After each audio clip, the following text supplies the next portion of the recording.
Justin Trudeau finally forced to resign. He's the Prime Minister of Canada for now, but he's no more the Liberal Party leader. But before the next transition happens, that is the reason holding on to still the position of the Prime Minister. But remember, to even step down as the leader of the Liberal Party, and then likely with the official resignation coming in for Prime Minister as well, what was the reason? It was the internal party fights. It was the economy that's clearly not in the best condition for Canada, and to which Trudeau said also with the upcoming elections that he is not going to possibly be the best candidate. But he also said he's a fighter. He's the one who cares for Canadian people. Now, amid a lot of reasons that are coming in, remember, more than the reasons outside or about the country, it was the internal pressure from the party that has led him to take this decision. Following all of this, remember, whether there were humiliating exchanges with the US President-elect Donald Trump, deteriorating ties between India, Canada, then of course their financial situation, the economy of Canada that's only been going down, while, for example, India's economy is not only stable, but, fingers crossed, is rising as well. So all eyes will now be what happens next. If Justin Trudeau soon will bow out from the Prime Minister's position, when the next elections will be, and who will be the next Prime Minister of Canada. Canadians desperate to turn the page on this dark chapter in our history might be relieved today that Justin Trudeau is finally leaving. So given that Liberal MPs and leadership contenders unanimously supported everything Trudeau has done, why dump him now, right before an election? Have they had a change of heart? Is it because they feel guilty? Their only objection is that he is no longer popular enough to win an election and keep them in power. They want to protect their pensions and paycheck by sweeping their hated leader under the rug months before an election to trick you and then do it all over again. Remember, while this was expected, and for it to happen as well, it is in many ways unprecedented. And it doesn't look well, because it's not that it's voluntary. He has been forced to resign.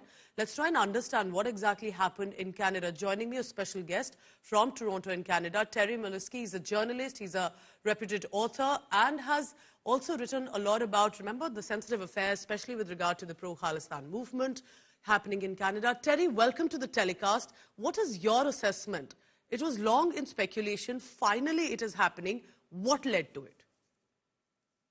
Well, there's so many factors that led to it, but very briefly, it's a loss of confidence, isn't it? He knows that he could not command the confidence of the majority of his own caucus, that is, his MPs in Parliament. Growing numbers have been calling for him to step down because they fear for their own jobs if they run again under his leadership. Of course, he's also lost the confidence of the voters who have been consistently telling pollsters for 2 years now that Trudeau is finished in terms of his public esteem. Most significantly and most recently, he has lost the confidence of his most loyal and most valued cabinet minister, Christine Freeland, who now, of course, will be bidding to replace him.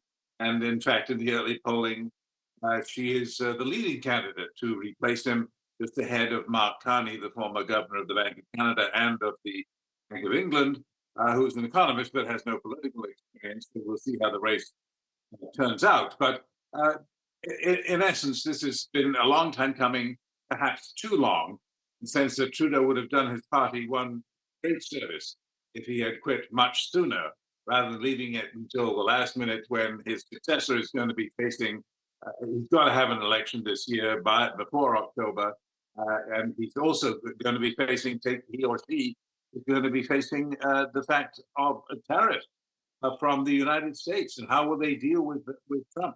There's a lot on the plate that is being left for Trudeau's successor. It's a pity for the party that he waited so long to pull the plug. That's a very important point you're making. Stay on with me, Terry, because remember that he's, for now, the Prime Minister still, he's resigned as, or should I say forced to resign, as leader of the Liberal Party. So what does that mean? Who next can take over? When will elections be? But this is as much about internal party fighting. And he called himself a fighter as he was announcing his resignation. And then, remember, the references to reasons here.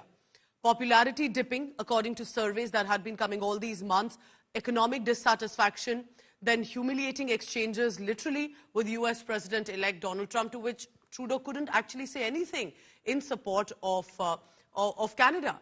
And then Donald Trump to say, and this is barely hours after the resignation, that people in Canada want the merger to happen, become the 51st state, and the governor of Canada that he's constantly been referring to, Justin Trudeau, has raised a lot of questions on what the Trudeau and Trump-Canada relationship is going to be. Remember, in December, Donald Trump posted an AI image of himself posing with the Canadian flag, in a way igniting the merger controversy with the USA. So I take that question to Terry. Terry, do you think that USA and Canada otherwise have been democratic Western allies, but now with Trump and Trudeau also still at the helm of affairs, and whoever comes in next will be the biggest challenge of a relationship? How do you see that coming? What do you think are the reasons that it needs to stay or should stay intact? Well, it's a bit like living next door to China in a way. Indians will understand what I mean. Canadians often feel that the saying is that it's like being a mouse next to an elephant. And the elephant sneezes, the mouse catches a cold.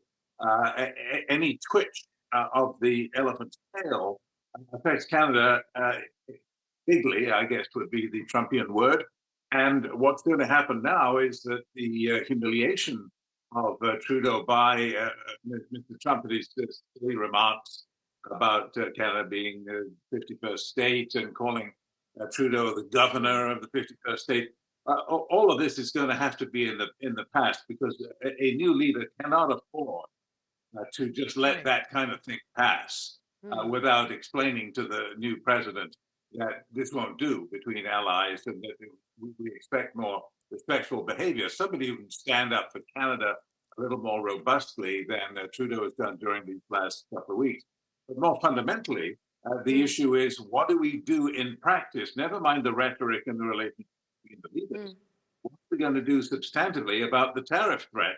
25% tariffs on everything that Canada exports. It's going to kill the Canadian economy. It's going to do enormous damage unless it can be fended off by concerted action by the federal government, the provinces, and business generally, to make sure that the tariffs are at least drastically reduced, and that the concerns that Mr. Trump has presented about the border, about drugs crossing the border, about immigrants crossing the border, those concerns can be addressed by making sure the border is locked down.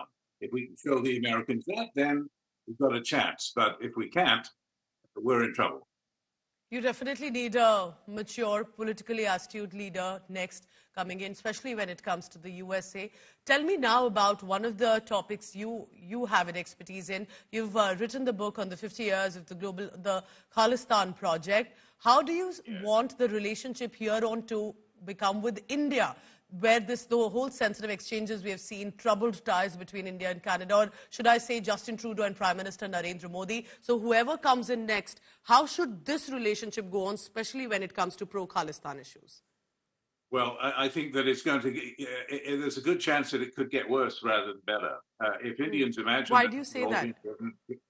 Well, some Indians have mentioned to me that it looks like, it's going to get better now that we got rid of Trudeau. It's all Trudeau's fault. It isn't. If you want to blame somebody, blame the Canadian police for investigating the murder of Hadi Fidja, coming up with evidence that there was some sort of involvement by Indian intelligence agents and by Indian diplomats, some of whom have been named as a result of the RCMP's investigation. That investigation is going to continue. The trials, if they're going to be trials, will also continue. And that is going to be a problem that is not going to go away because of a change at the top of government. I'm afraid it's not going to get better. I would say, Terry, that I would absolutely appreciate a, free, proper trial. That's how it should proceed, rather than the jibes that came in from Justin Trudeau on the floor of the House as a parliament. Perhaps the next leader could deal with another nation likely in a more mature manner. I think that would keep the relationship intact. And let's hope Canadian soil is kept safe, especially when it comes to these extremist activities. Appreciate you joining us. Terry Milski, thank you very much for your perspective. And let's hope here on who comes in next for Canada may decide in many ways, not just neighbor relations with them, but also with India.